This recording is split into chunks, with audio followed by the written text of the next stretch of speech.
पिछले 1-1.5 महीने से मेरे पास पंजाब के अलग अलग इलाकों से, अलग अलग क्षेत्रों से टीचर्स मिलने के लिए आ रहे हैं। कॉलेज के टीचर्स आ रहे हैं, कच्चे टीचर्स आ रहे हैं, पक्के टीचर्स आ रहे हैं, हर किस्म के टीचर्स आ रहे हैं, प्राइवेट स्कूलों के टीचर्स आ रहे हैं। उन्होंने बताया कि पंजाब में खासकर सरकारी स्कूलों का बहुत बुरा हाल है, बहुत ज़्यादा। 24 लाख बच्चे पंजाब के सरकारी स्कूलों में पढ़ते हैं। इन 24 लाख बच्चों का भविष्य अंधकार में है। पढ़ाई के नाम पे कुछ भी नहीं है।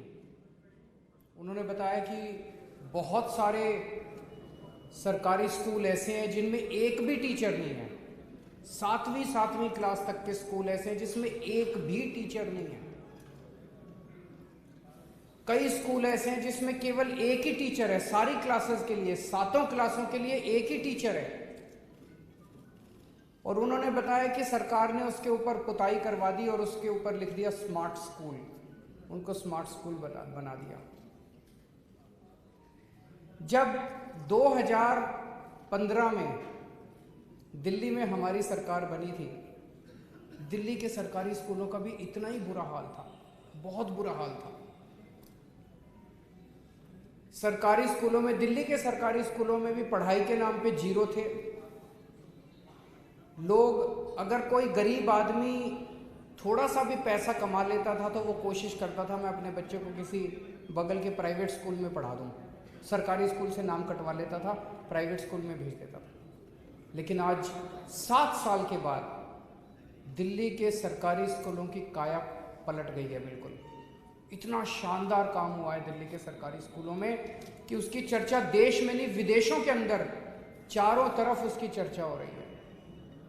इस बार दिल्ली के सरकारी स्कूलों के नतीजे, अगर मैं अपनी तारीफ करूं तो उसका फायदा नहीं है। नतीजे कैसे आ रहे हैं? नतीजे 99.7% नतीजे आए हैं सरकारी स्कूलों में।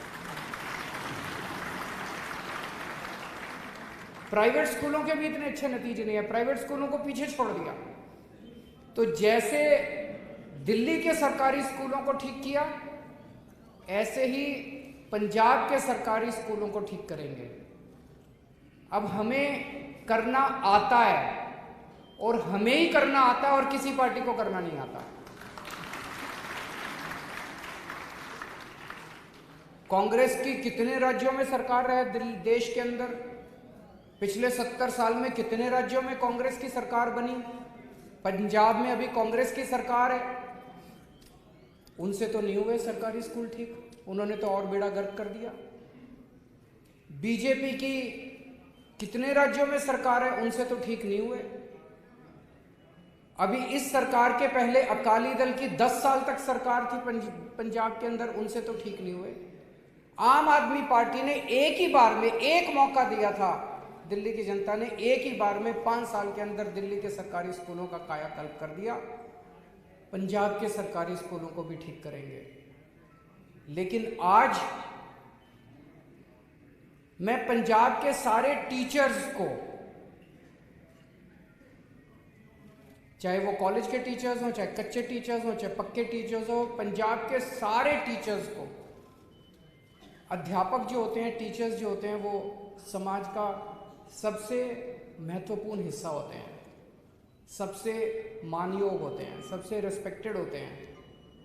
मैं उन सबको आज आमंत्रित करता हूं, उनका आह्वान करता हूं कि जो हम पंजाब का पुनर्निर्माण करने जा रहे हैं, ये जो हमने बीड़ा उठाया है कि पंजाब को ठीक करना है, बिना शिक्षा को ठीक किए हम पंजाब को ठीक नहीं कर सकते। हमें अपने बच्चों का अगर भविष्य, जब तक हम बच्चों का भविष्य ठीक नहीं करेंगे तब तक पंजाब ठीक नहीं हो सकता। इसलिए उन सभी टीचर्स को मैं आज आमंत्रित करता हूं, आइए इस मुहिम में आप लोग शामिल होइए। आज मैं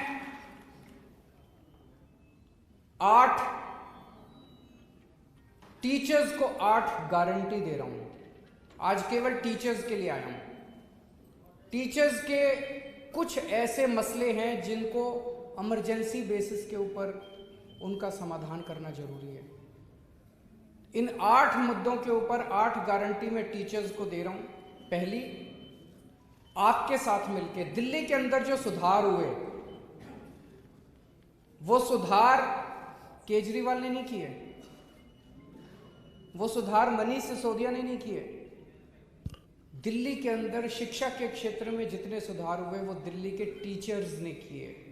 हमने तो केवल अच्छा माहौल दिया था उनको, हमने अच्छा माहौल दिया और दिल्ली के टीचर्स ने कमाल करके दिखा दिया, जादू करके दिखा दिया। पहली गारंटी ये है कि पंजाब के अंदर भी माहौल बदलेंगे, टीचर्स को अच्छा माहौल देंगे और टीचर्स के साथ मिलके पंजाब के शिक्षा के क्षेत्र में क्रांति लेके आएंगे, जैसे दिल्ली के अंदर लेके आए थे। ये हमारी सभी टीचर्स को और पेरेंट्स को गारंटी है। इसका मैं पूरा मसौदा तैयार कर रहा हूँ मनीष सिसोदिया जी के साथ। कुछ दिन के बाद मैं दोबारा आऊँगा आपके बीच में, उस दिन शिक्षा पे बात करेंगे, आज केवल टीचर्स की बात कर रहे हैं। दूसरा, मेरे पास कुछ टीचर्स मिलने के लिए आए, बोले जी 18 साल हो गए हमको काम करते, अभी तक कच्चे हैं। मैंने उनसे पूछा कितनी तनख्वाह मिलती है, भगवंत मान जी भी मेरे साथ बैठे थे कल। मैंने पूछा कितनी तनख्वाह मिलती है, आपको जान के ताज्जुब होगा, 18 साल काम करने के बाद एक टीचर को 10,000 रुपए महीना तनख्वाह मिलती है। इतनी दुर्गति टीचर्स की, इतना अपमान टीचर्स का। दिल्ली के अंदर न्यूनतम मिनिमम वेज, अनस्किल्ड लेबर, अगर कोई अनस्किल्ड लेबर 1 महीना काम करता है तो उसको मिनिमम वेज 15,000 रुपए मिलते हैं दिल्ली के अंदर। टीचर्स को यहां पे मिनिमम वेज भी नहीं मिलता, मिनिमम वेज के बराबर भी नहीं मिलता उनको केवल 10,000 रुपए महीना टीचर्स को मिलता है। और वो बोले जी 10,000 तो मैक्सिमम है। कई टीचर्स ऐसे हैं जो 3,000 पे काम कर रहे हैं, कई टीचर्स ऐसे हैं जो 5,000 पे काम कर रहे हैं। 18 साल काम करने के बाद भी कोई आउटसोर्सिंग पे है, कोई कॉन्ट्रैक्ट पे है। तो सबसे पहली चीज, सरकार बनने के तुरंत बाद जितने टीचर्स आउटसोर्सिंग पे काम कर रहे हैं और जितने टीचर्स ठेके पे काम कर रहे हैं, उन सब लोगों को पक्का किया जाएगा।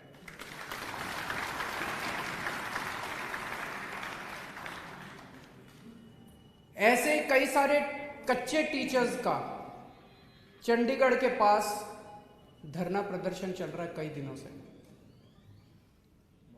मुझे पता चला कि चंडीगढ़ के पास एक जगह एक पानी की टंकी के ऊपर एक महिला टीचर और 2 पुरुष टीचर कई दिनों से पानी की टंकी के ऊपर चढ़े हुए हैं।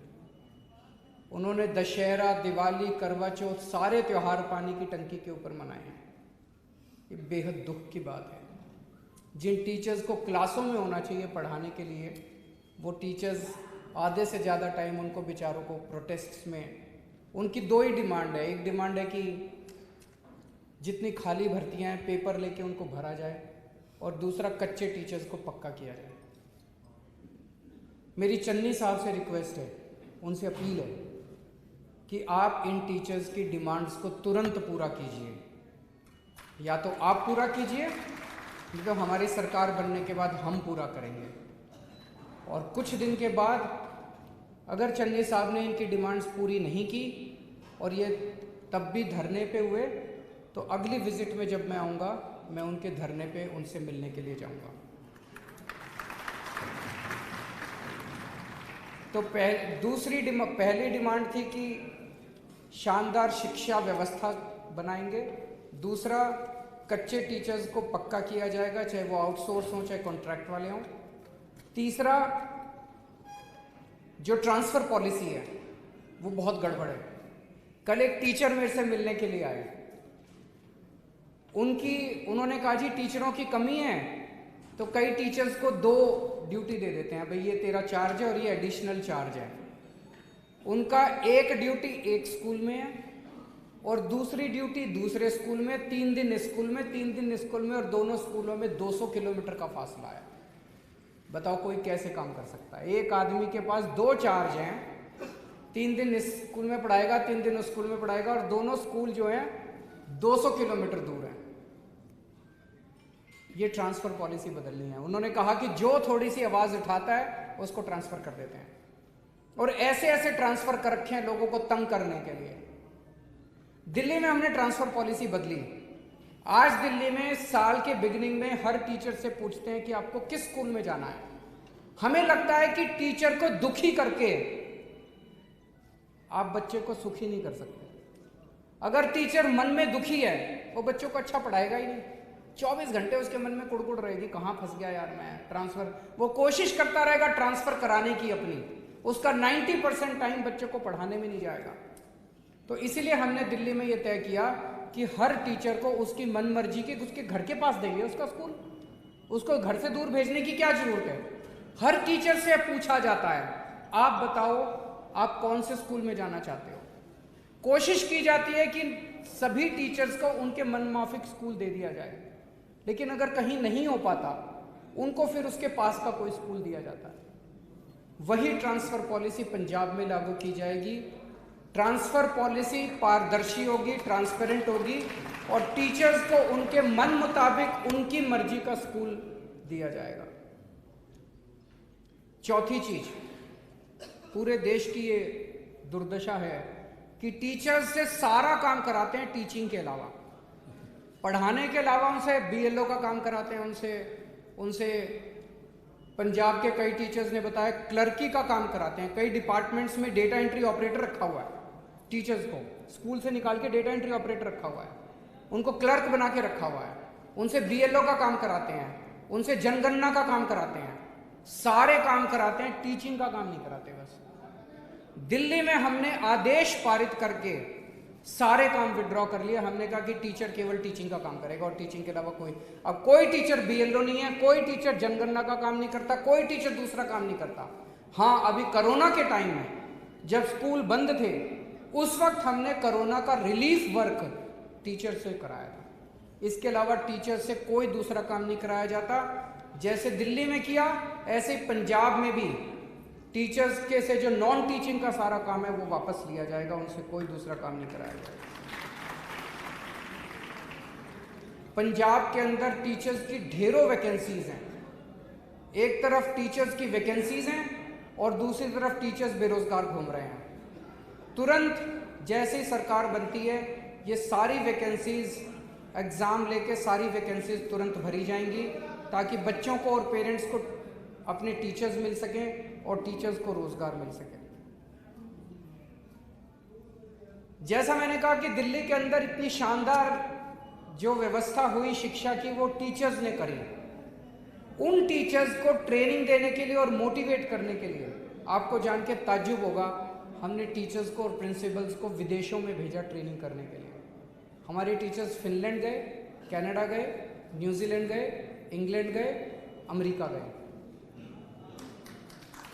तो जैसे दिल्ली के टीचर्स को और आईएम लखनऊ, आईएम अहमदाबाद और आईएम एक दो और आईएम्स के साथ टाई अप करके वहाँ उनको ट्रेनिंग के लिए भेजा, जैसे दिल्ली के टीचर्स को हमने विदेशों में और मैनेजमेंट इंस्टीट्यूट्स में भेजा, ऐसे पंजाब के टीचर्स को भी हम ट्रेनिंग करवाने के लिए विदेशों में भेजेंगे।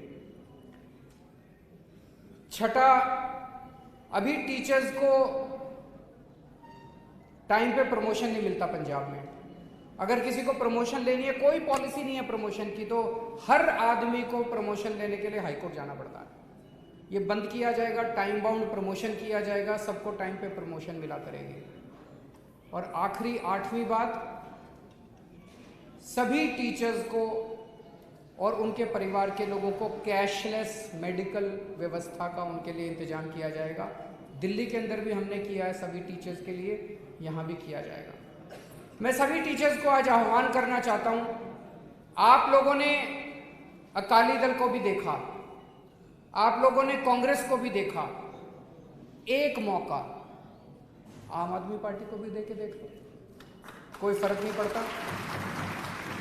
एक मौका आम आदमी पार्टी को देके देखो, जैसे दिल्ली में परिवर्तन किया ऐसे पंजाब में भी परिवर्तन करेंगे। मेरी सभी टीचर्स से गुजारिश है हाथ जोड़ के कि ये जो चुनाव आ रहे हैं, ये चुनाव पूरे पंजाब का भविष्य बदल सकते हैं। तो आप सब लोग भी अपने दोस्तों को, यार दोस्तों को, रिश्तेदारों को ज़रूर कहें कि वो बढ़ चढ़ के आम आदमी पार्टी को वोट दें, झाड़ू को वोट दें, ताकि हम नया पंजाब बना सकें। बहुत बहुत शुक्रिया। कोई सवाल?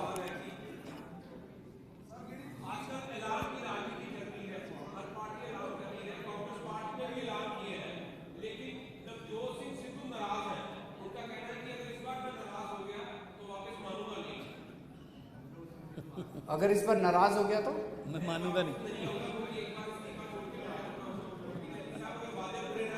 कल बोला था। एक्चुअली मैं ये देख रहा हूं, सिद्धू साहब ने जैसे कल बोला, स्टेज से बोला, मैं उनकी हिम्मत की दाद देता हूं। उन्होंने कहा,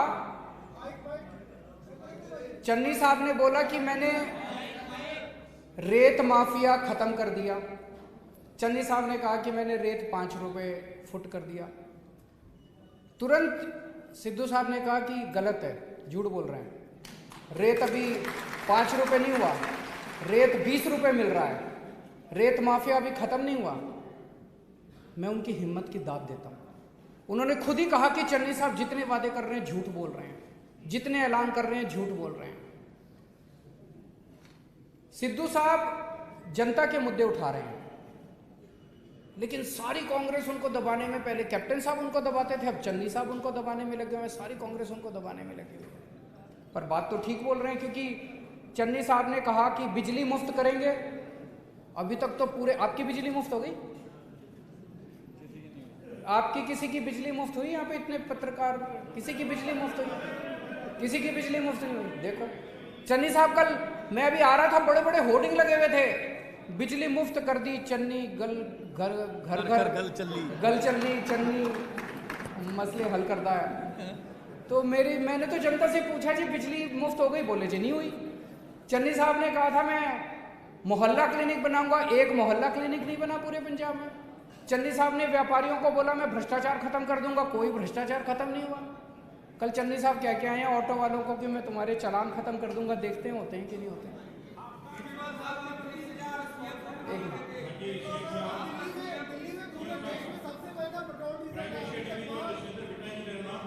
हाँ जी,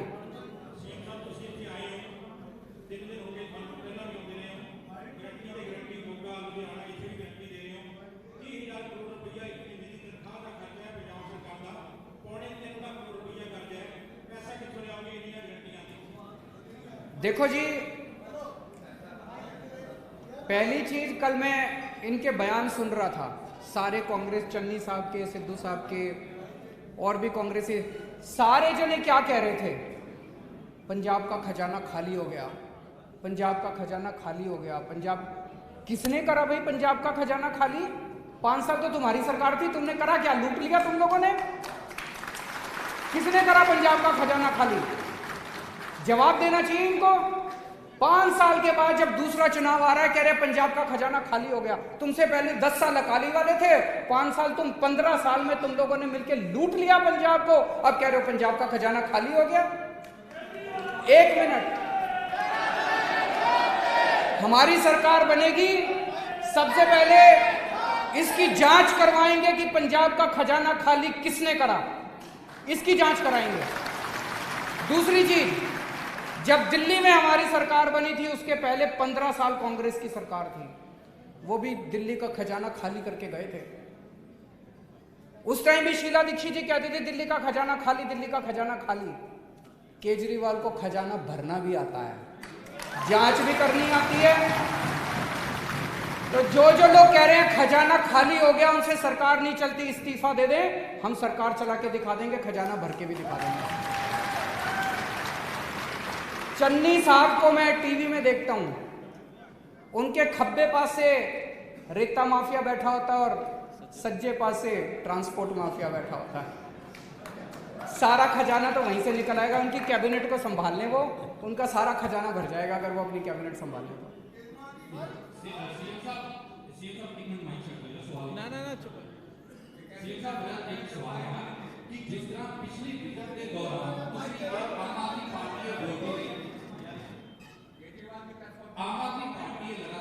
बोलते कि आम आदमी पार्टी एक गारंटी लेके आ रही है, आम आदमी पार्टी एक गारंटी सरकार बनती, पर इस वाली जी कल की गिलट मोस्टली जिन्ना को मॉनिटर कर रहे हैं कि अरविंद केजरीवाल ये कर रहे हैं, अरविंद केजरीवाल की एक गारंटी इस तरह लग रहा है कि Arvind Kejriwal is projecting himself कि एक शिफ्ट ये चीज जो आज जिस तरह मोदी गारंटी मुझे इस तरह नजर आ रहा है कि केजरीवाल एक खुद को प्रोजेक्ट कर रहे हैं।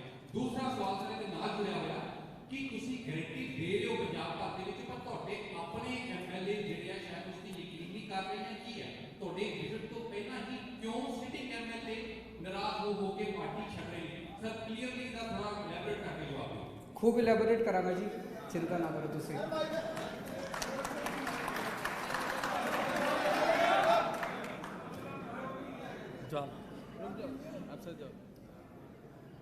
जनता को मेरे पे विश्वास है, पंजाब की जनता मुझे बहुत प्यार करती है, मैं पंजाब की जनता का बहुत मान करता हूँ और मैं अपने आप को सौभाग्यशाली समझता हूँ कि मुझे हमेशा पंजाब के लोगों का, पंजाब की जनता का इतना प्यार और इतना विश्वास मिला। तो जब मैं गारंटी देता हूँ, मैं कहता हूँ केजरीवाल की पहली गारंटी, तो जनता कहती है हाँ ये बंदा पूरी करेगा गारंटी। मैं कहता हूँ केजरीवाल की दूसरी गारंटी, तो जनता कहती है जी हाँ यह बंदा पूरी करेगा गारंटी। तो उसका तो मकसद ये है, आप अगर जिस दिशा में पूछ रहे हैं, केजरीवाल सीएम का कैंडिडेट नहीं है, मैं पहले भी कह चुका था।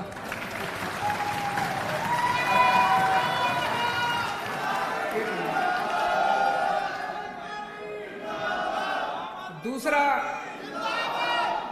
जो आपने प्रश्न पूछा एमएलए का, देखिए हर पार्टी में होता है कि जिसको टिकट नहीं मिलती वो नाराज हो जाते हैं, उनको मनाने की कोशिश की जाती है, कुछ लोग मान जाते हैं, कुछ लोग नाराज होकर दूसरी पार्टियों में चले जाते हैं। कांग्रेस में भी बहुत सारे लोग हमारे संपर्क में हैं, पर हम उनका कचरा लेना नहीं चाहते।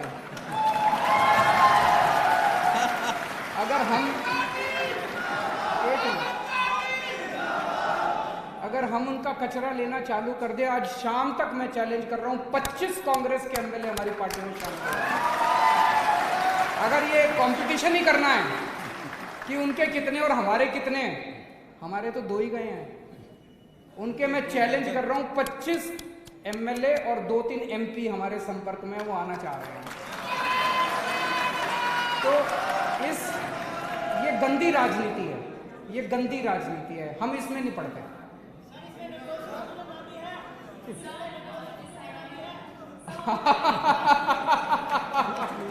उनका प्रश्न है कि क्या उसमें नवजोत सिंह सिद्धू का नाम भी है।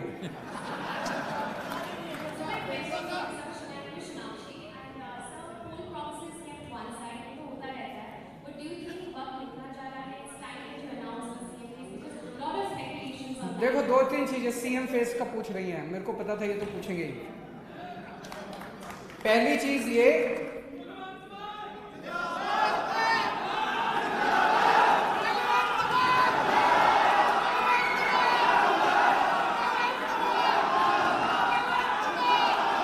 एक मिनट मेरे को जवाब देने दो, मेरे को पता था ये पूछेंगे। सबसे पहले हर पार्टी या तो सीएम कैंडिडेट डिक्लेयर करती है और या नहीं करती है।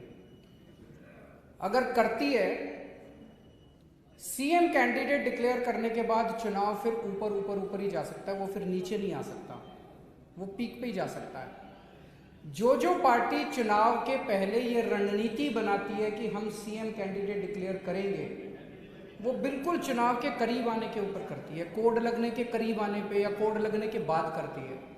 मैं आपको उदाहरण देता हूँ, पिछली बार कैप्टन साहब को चुनाव 4 फरवरी को थे, कैप्टन साहब को 1 हफ्ता पहले कांग्रेस ने सीएम कैंडिडेट डिक्लेयर किया था। अभी तक कांग्रेस पार्टी ने, रूलिंग पार्टी है पंजाब की, उन्होंने अपना सीएम क्या, वो नहीं बता रहे कि सिद्धू साहब बनेंगे, कि रंधावा बनेंगे, कि चन्नी साहब को ही कंटिन्यू करेंगे, वो अभी बता ही नहीं रहे।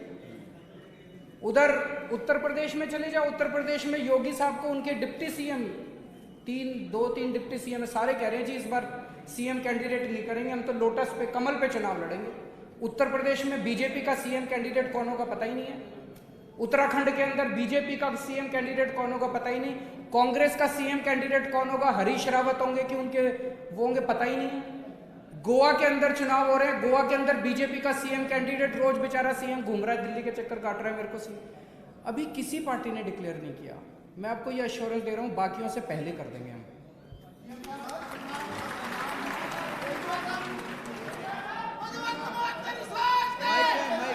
माइक बोलो बोलो, माइक माइक दो।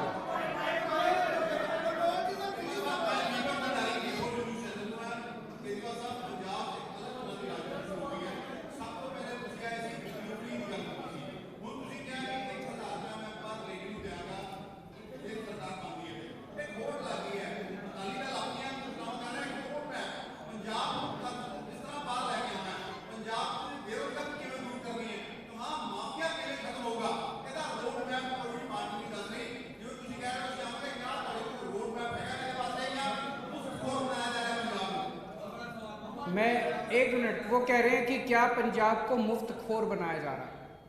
मेरे को बुरा मत मानना, इस शब्द से आपत्ति है। क्या हमारे पंजाब की सारी महिलाएं मुफ्त खोर हैं? मैं पूछ रहा हूँ मुफ्त का मतलब क्या है? सुनिए ना जवाब। सुन तो लीजिए। हमारे पंजाब की महिलाएं मुफ्त खोर नहीं हैं।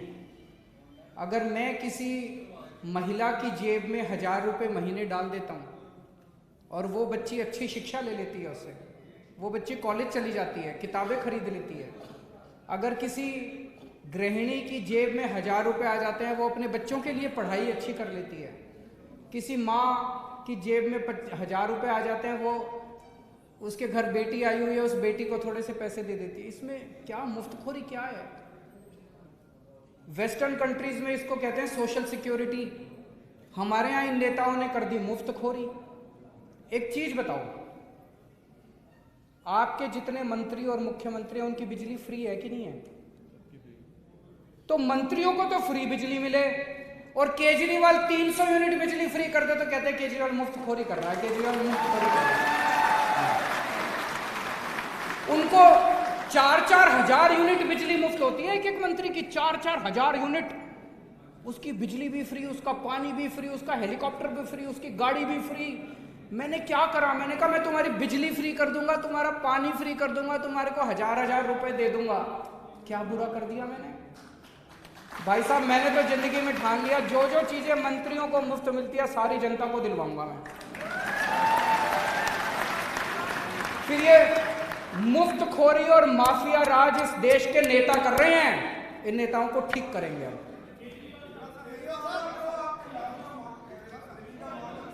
एक माइक सुनाई नहीं दे रहा।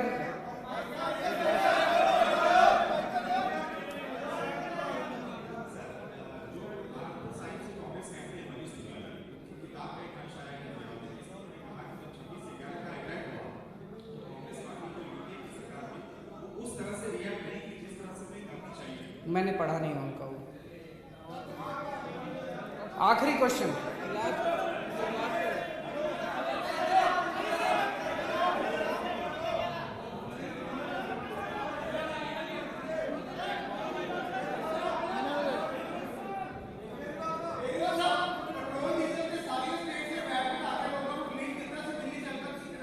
करेंगे जी, इंतजार करो, इंतजार का फल मीठा होता है।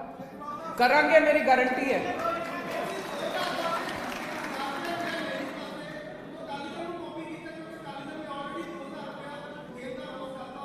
किस चीज का 2000 रुपए? लेडीज को 2000 देंगे, मतलब ब्लू कार्ड वाली लेडीज को देंगे। अच्छा, 2000 रुपए महीना देंगे हर महीने। अकाली दल पे क्या सरकार ही नहीं बन रही जिसकी वजह तो जनता तय करेगी कि उनको केजरीवाल की गारंटी पे भरोसा है कि अकाली दल। मैं एक चीज और कहना चाहता हूँ, मैंने अभी 2-3 दिन पहले उनका इंटरव्यू देखा था, चन्नी साहब का। वो कह रहे थे कि असली आम आदमी तो मैं हूँ। बोले मेरे को गिल्ली डंडा भी खेलना आता है, मेरे को गाय का दूध निकालना आता है। तो बोले असली आम आदमी मैं हूँ, वो केजरीवाल जो है वो आम आदमी नहीं है। मैं उनसे 100% सहमत हूँ। मेरे को गिल्ली डंडा खेलना नहीं आता, मेरे को कंचे खेलने नहीं आते, मेरे को बच्चों के स्कूल बनाने आते हैं, मेरे को अच्छी शिक्षा देनी आती है, मेरे को बच्चों का भविष्य बनाना आता है। मेरे को गाय का दूध निकालना नहीं आता, पर मेरे को आपके लिए मोहल्ला क्लिनिक बनाने आते हैं, मेरे को आपके लिए अस्पताल बनाने आते हैं। मेरे को 10-10 कैमरे लेके 24 घंटे घूम घूम के शूटिंग कराना नहीं आता, लेकिन मेरे को आपके बच्चों के लिए, आपके परिवार के लिए अस्पताल बनाने आते हैं, मुफ्त इलाज, मुफ्त दवाइयाँ देना आता है। मेरे को झूठे ऐलान करने नहीं आते, मेरे को आपकी बिजली मुफ्त करनी आती है, आपकी बिजली 24 घंटे करनी आती है। पंजाब की जनता तय करेगी कि उनको नौटंकी करने वाली सरकार चाहिए कि काम करने वाली सरकार चाहिए।